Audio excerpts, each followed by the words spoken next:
here at the Chateau Montelena, actually experiencing this with my own eyes, and there's so many nice things to see here. We're in this very back room where they have, it looks like the actual bottle of the Chateau.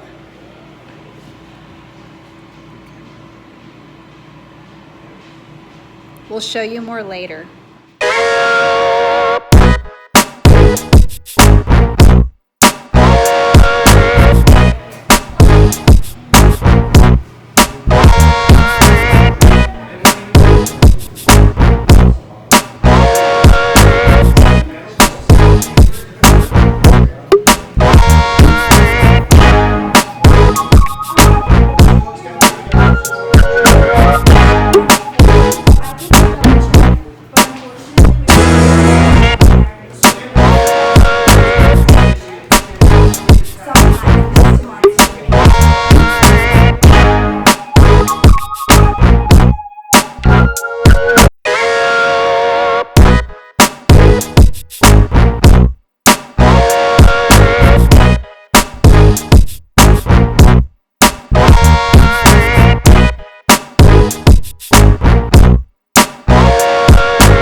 Thank you for watching this video. If you visit this winery, please comment below and let me know what you thought about it.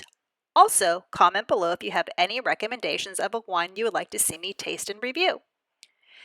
Thanks again, and here's to tasting wine.